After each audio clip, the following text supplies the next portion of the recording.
chapter 16. The word of the Lord came to me. Son of man, confront Jerusalem with her detestable practices and say, this is what the sovereign Lord says to Jerusalem. Your ancestry and birth were in the land of the Canaanites. Your father was an Amorite, and your mother a Hittite. On the day you were born, your cord was not cut, nor were you washed with water to make you clean, nor were you rubbed with salt or wrapped in cloths. No one looked on you with pity, or had compassion enough to do any of these things for you. Rather, you were thrown out into the open field, for on the day you were born you were despised. Then I passed by, and saw you kicking about in your blood. And as you lay there in your blood, I said to you, live. I made you grow like a plant of the field. You grew up and developed and became the most beautiful of jewels. Your breasts were formed and your hair grew, you who were naked and bare. Later I passed by, and when I looked at you and saw that you were old enough for love, I spread the corner of my garment over you and covered your nakedness. I gave you my solemn oath and entered into a covenant with you, declares the sovereign Lord, and you became mine. I bathed you with water and washed the blood from you and put ointments on you. I clothed you with an embroidered dress and put leather sandals on you. I dressed you in fine linen and covered you with costly garments. I adorned you with jewelry. I put bracelets on your arms and a necklace around your neck, and I put a ring on your nose, earrings on your ears, and a beautiful crown on your head. So you were adorned with gold and silver. Your clothes were of fine linen and costly fabric and embroidered cloth. Your food was fine flour, honey, and olive oil. You became very beautiful and rose to be a queen. And your fame spread among the nations on account of your beauty, because the splendor I had given you made your beauty perfect, declares the sovereign Lord. But you trusted in your beauty and used your fame to become a prostitute. You lavished your favors on anyone who passed by, and your beauty became his. You took some of your garments to make gaudy high places where you carried on your prostitution. Such things should not happen, nor should they ever occur. You also took the fine jewelry I gave you, the jewelry made of my gold and silver, and you made for yourself male idols and engaged in prostitution with them. And you took your embroidered clothes to put on them, and you offered my oil and incense before them. Also the food I provided for you, the fine flour, olive oil, and honey I gave you to eat, you offered as fragrant incense before them. This is what happened, declares the sovereign Lord. And you took your sons and daughters whom you bore to me and sacrificed them as food to the idols. Was your prostitution not enough? You slaughtered my children and sacrificed them to the idols. In all your detestable practices and your prostitution, you did not remember the days of your youth when you were naked and bare, kicking about in your blood. Woe, woe to you, declares the sovereign Lord. In addition to all your other wickedness, you built a mound for yourself and made a lofty shrine in every public square. At the head of every street you built your lofty shrines and degraded your beauty, offering your body with increasing promiscuity to anyone who passed by.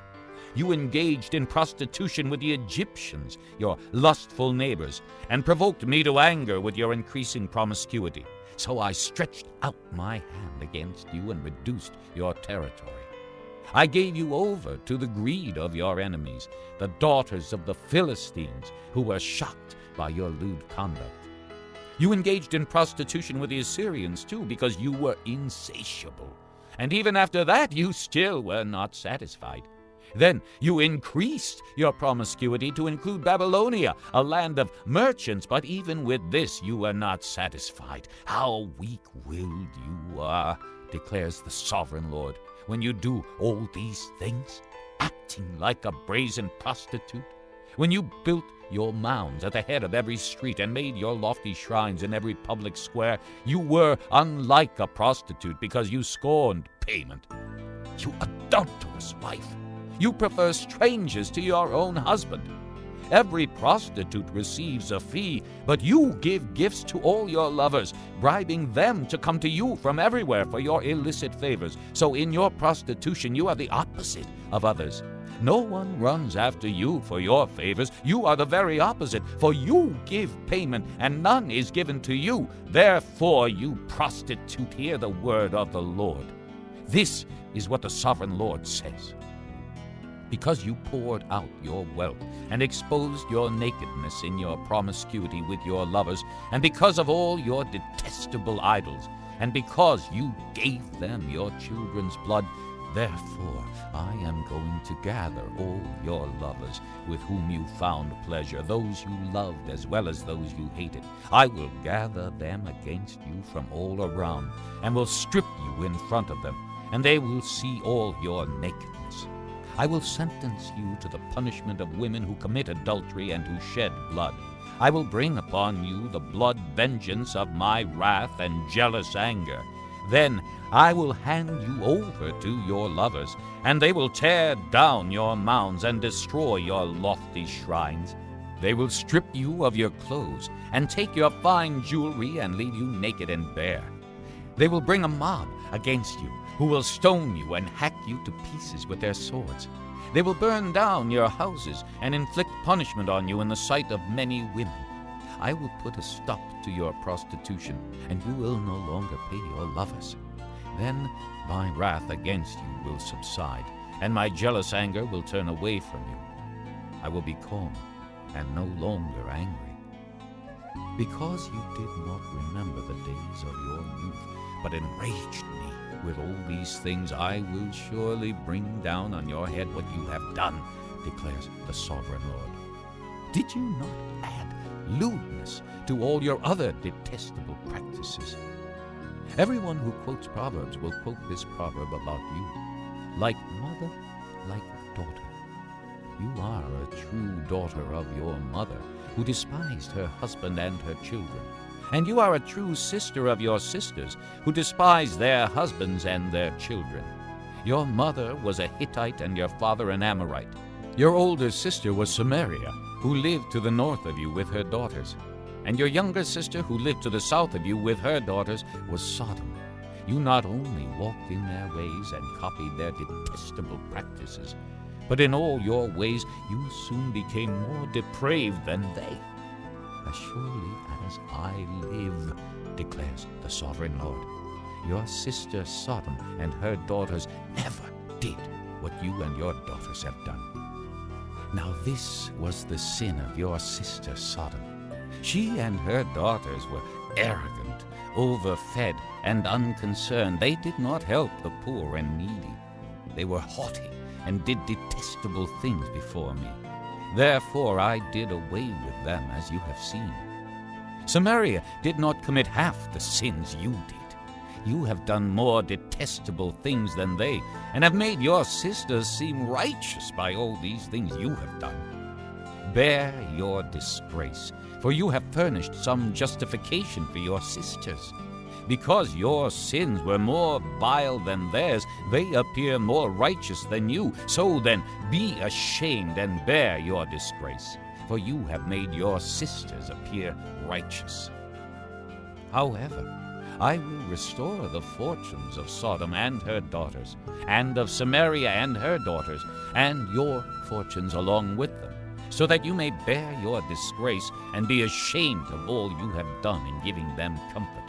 And your sisters, Sodom with her daughters and Samaria with her daughters, will return to what they were before, and you and your daughters will return to what you were before. You would not even mention your sister Sodom in the day of your pride, before your wickedness was uncovered. Even so, you are now scorned by the daughters of Edom, and all her neighbors, and the daughters of the Philistines, all those around you who despise you. You will bear the consequences of your lewdness and your detestable practices, declares the Lord. This is what the sovereign Lord says. I will deal with you as you deserve, because you have despised my oath by breaking the covenant. Yet I will remember the covenant I made with you in the days of your youth, and I will establish an everlasting covenant with you. Then you will remember your ways and be ashamed when you receive your sisters, both those who are older than you and those who are younger. I will give them to you as daughters, but not on the basis of my covenant with you. So I will establish my covenant with you, and you will know that I am the Lord. Then, when I make atonement for you, for all you have done, you will remember and be ashamed, and never again open your mouth because of your humiliation, declares the sovereign Lord.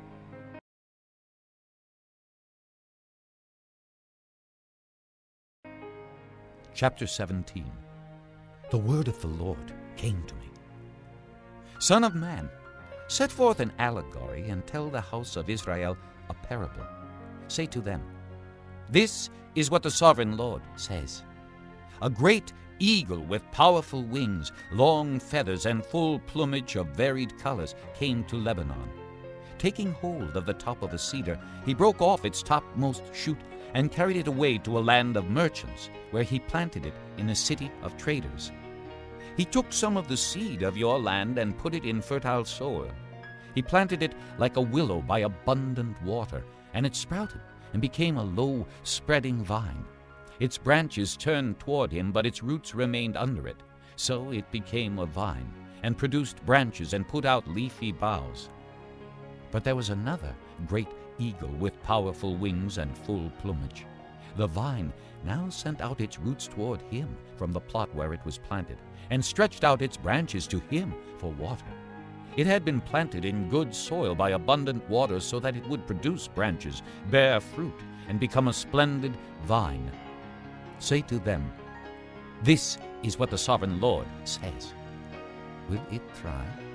Will it not be uprooted and stripped of its fruit so that it withers? All its new growth will wither. It will not take a strong arm or many people to pull it up by the roots. Even if it is transplanted, will it thrive? Will it not wither completely when the east wind strikes it, wither away in the plot where it grew? Then the word of the Lord came to me. Say to this rebellious house, do you not know what these things mean? Say to them, the king of Babylon went to Jerusalem and carried off her king and her nobles, bringing them back with him to Babylon. Then he took a member of the royal family and made a treaty with him, putting him under oath. He also carried away the leading men of the land, so that the kingdom would be brought low, unable to rise again, surviving only by keeping his treaty. But the king rebelled against him by sending his envoys to Egypt to get horses and a large army. Will he succeed? Will he who does such things escape? Will he break the treaty and yet escape? As surely as I live, declares the sovereign Lord, he shall die in Babylon, in the land of the king who put him on the throne, whose oath he despised and whose treaty he broke. Pharaoh with his mighty army and great horde will be of no help to him in war when ramps are built and siege works erected to destroy many lives. He despised the oath by breaking the covenant. Because he had given his hand in pledge and yet did all these things, he shall not escape. Therefore, this is what the sovereign Lord says. As surely as I live, I will bring down on his head my oath that he despised and my covenant that he broke. I will spread my net for him, and he will be caught in my snare. I will bring him to Babylon and execute judgment upon him there, because he was unfaithful to me. All his fleeing troops will fall by the sword, and the survivors will be scattered to the winds. Then you will know that I, the Lord, have spoken. This is what the sovereign Lord says. I myself will take a shoot from the very top of a cedar and plant it. I will break off a tender sprig from its topmost shoots and plant it on a high and lofty mountain. On the mountain heights of Israel I will plant it. It will produce branches and bear fruit and become a splendid cedar. Birds of every kind will nest in it. They will find shelter in the shade of its branches. All the trees of the field will know that I, the Lord, bring down the tall tree and make the low tree grow tall. I dry up the green tree and make the dry tree flourish. I, the Lord, have spoken, and I will do it.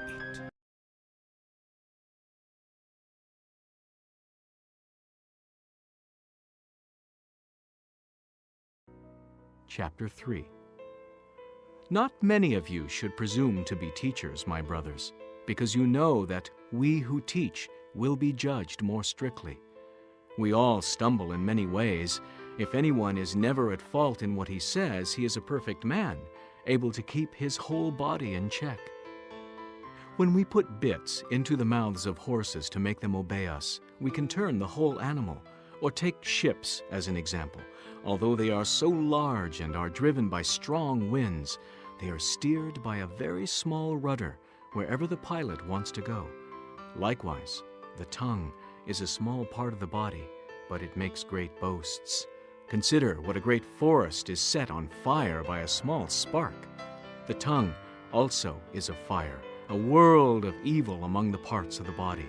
It corrupts the whole person, sets the whole course of his life on fire, and is itself set on fire by hell.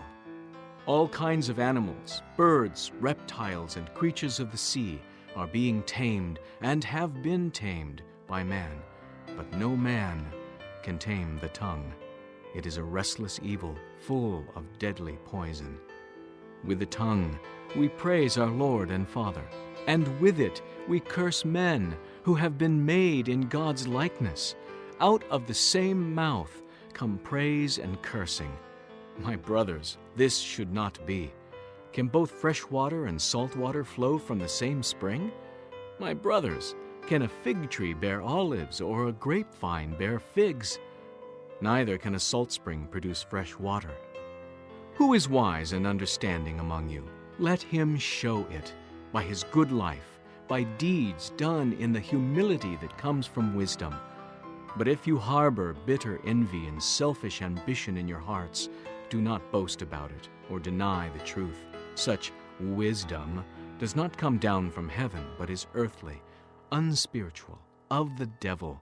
For where you have envy and selfish ambition, there you find disorder and every evil practice. But the wisdom that comes from heaven is first of all pure, then peace-loving, considerate, submissive, full of mercy and good fruit, impartial and sincere. Peacemakers who sow in peace raise a harvest of righteousness.